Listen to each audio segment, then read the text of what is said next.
Good morning, everybody. Good morning from Phnom Penh. My voice is sounding different today, but I promise I'm feeling better, good enough to start exploring. Today we're going to be learning a lot about the history of Cambodia and even recent history, which is going to be very interesting. But before we dive into that deep stuff, we're going to get our day started with some bao buns. Yay, let's go. Take me on a big adventure, baby. If we stay together, we can stay young forever. Where will you go if you could time travel? We got some nice warm bao buns. I got the same coconut, and this one is different. It has a red bean in it. Let's try it out.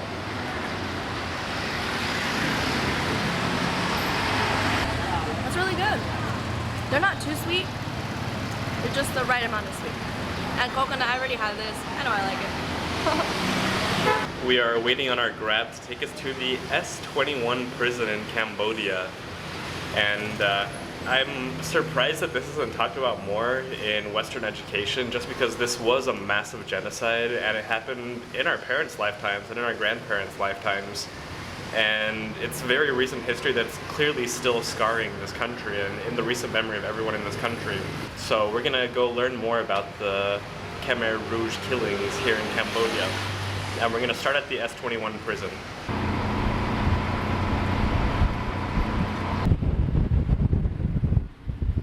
So we made it to the S21 prison, and the decision to come here was a very difficult one for us, just because it is going to be very heavy and out of our comfort zone.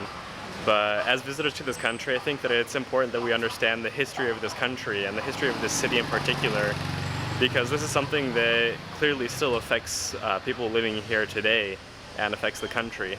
We'll provide commentary as possible, although we do want to be very respectful of this place. And then once we're finished here, we're gonna kind of evaluate emotionally how we're feeling and see if we can also handle the killing fields today. If we don't share too much while we're inside, we'll definitely share you everything that we've learned right after. The entrance is $5 per person.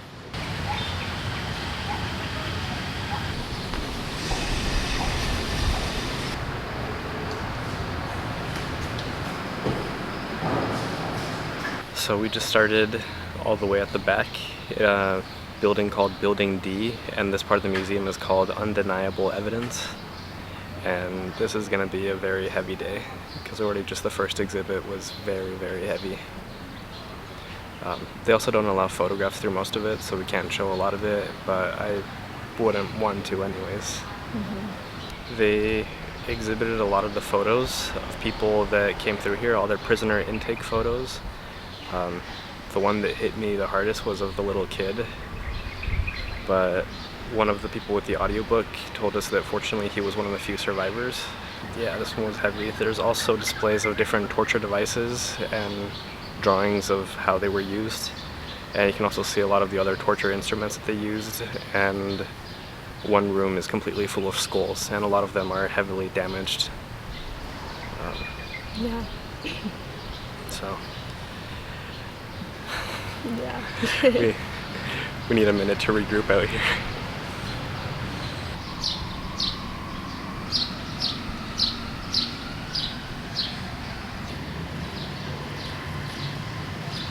We spent several hours at the museum, and we actually didn't have enough time to go to the killing fields as well, because they close very soon. So we're actually going to be doing that tomorrow. It didn't really feel like the appropriate time and place to be talking about the museum or vlogging about the museum while we were there. So we're going to get back to our apartment, and then we'll kind of talk about what we saw. We made it back to the hotel and freshened up. Also picked up some emotional support treats. I got this little like strawberry filling cake. It has Hello Kitty, and it also says happy birthday, but it's okay. It was like $1.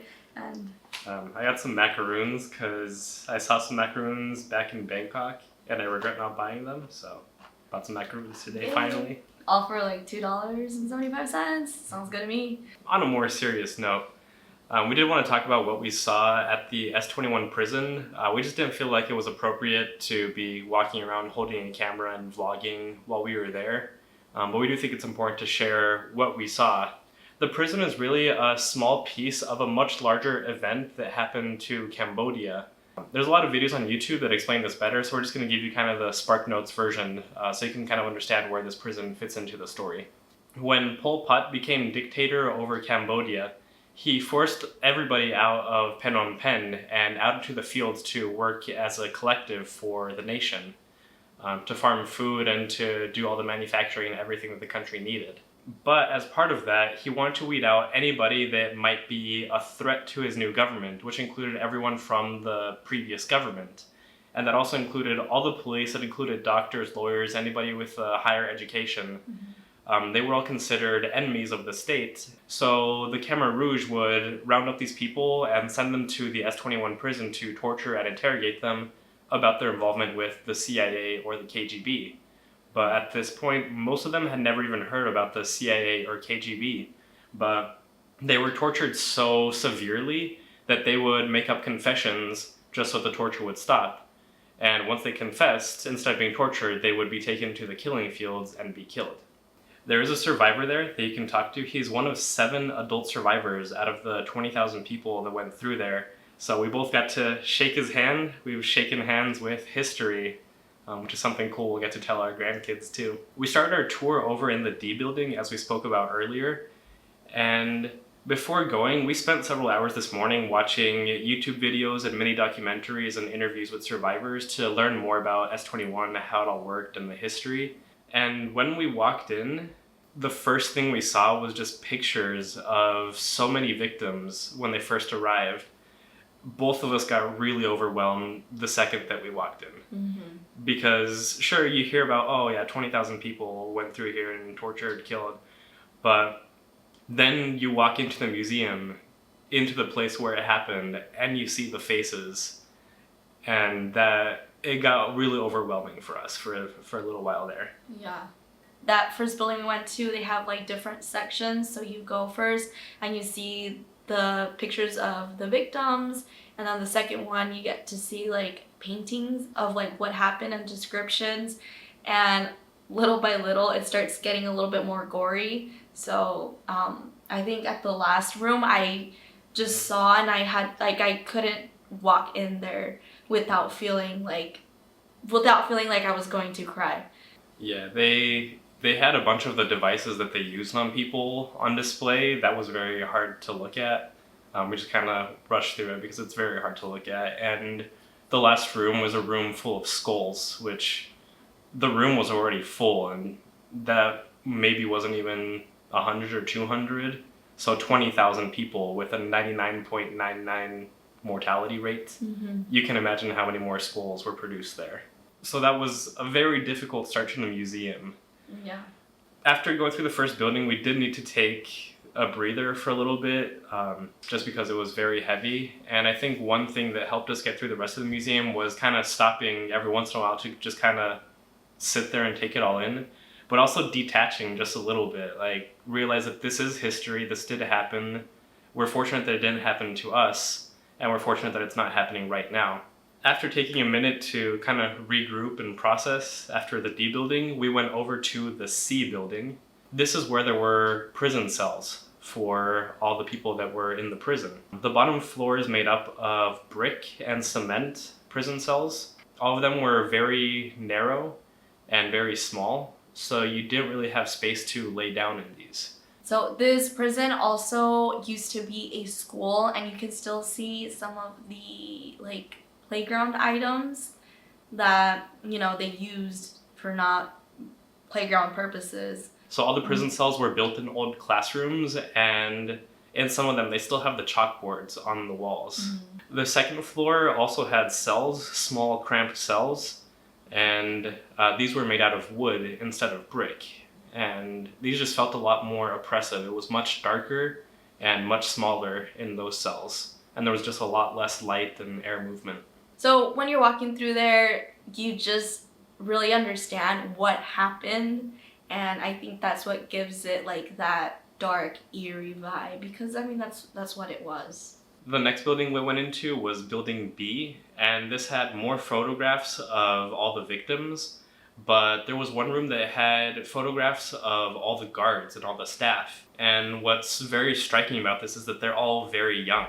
They're all teens, it seemed like. So basically they were taken when they were very young and trained under the Khemer Rouge movement and made to be guards. There was also more images of things that went on there that are very graphic and hard to look at, and there's more instruments that were used on people that we just didn't have the hearts or the stomach to spend much time looking at. On the third floor of Building B, there was also a museum that detailed more about what went on at the camp, but also after in more recent history, when all the trials started in 2009, and a lot of these people finally faced justice for what they had done at these camps. And finally, we saw Building A, which is where the interrogations were conducted. And one crazy thing about this building is that every single interrogation room still has the beds where people were tortured and where a lot were found dead when they were liberated, when the prison was finally liberated. In every single room, there's somewhat censored pictures of the people that they found on these beds when the prison was liberated. It's very eerie to see exactly where it happened, on the bed that it happened, in the room that it happened. And then on the third floor of this building, there's also an exhibition about the fabrics. So people just came in wearing whatever clothes they had on the day that they were picked up and brought to the prison. There weren't any uniforms. The organization that runs the prison went through and preserved all these garments only recently. They only finished their work in 2020. And they have a very thoughtful exhibition showing different clothing of different people. Out of the hundreds that they had, because they weren't treated too well for the last few decades, there's only a few pieces that survived and are in good condition. And they have those on display now, better preserved. It's very humanizing to see what people were wearing while they were there. And the part that really hit us was seeing little kid clothing in the displays as well. What's mind-blowing for us is that this is literally in our parents' lifetimes, because it ended 44 years ago. And you can see that the country is still very deeply scarred from these events. And it's in the recent memory of a lot of the people here in Cambodia. So it's truly surprising that we don't really hear about it. At least in America, we've never learned about this. After visiting the prison, I just had so many questions because this literally happened 40 years ago and it's still affecting people today. Phnom Penh has been working to rise up, and I think they're doing a pretty good job, because being here, I didn't think that they would just be surviving something like that. Knowing that a quarter of the population got wiped out was just an insane fact to me. It's just given me a different perspective on the city and on the country as well. And I don't think that I will see Phnom Penh the same way, but I don't think that's a bad thing. I think that looking back at the past can help guide towards a better future, and it was a unique experience, honestly. Tomorrow we'll be visiting the killing fields, which is where people were taken from S21 and actually killed. So it's probably going to be another very heavy day. We'll see how we get through that as well. I think it would have been a little rough to do both of them in one day, at least for us personally. Thank you for taking the time. I know this is not like a traditional video where we go out and do a lot of different types of exploring. This is definitely more of like an educational type of day. But leaving this, we obviously felt sad, but we wanted to treat ourselves to something for pushing through, because we are kind of like sensitive people. So we got these, and now we're gonna treat ourselves to make it today without passing out. We're going to celebrate not crying too much today. Yeah, just a little bit. Just a little bit. We will see you all tomorrow for another educational and heavy video. So we hope you'll join us. We'll see you tomorrow. Bye.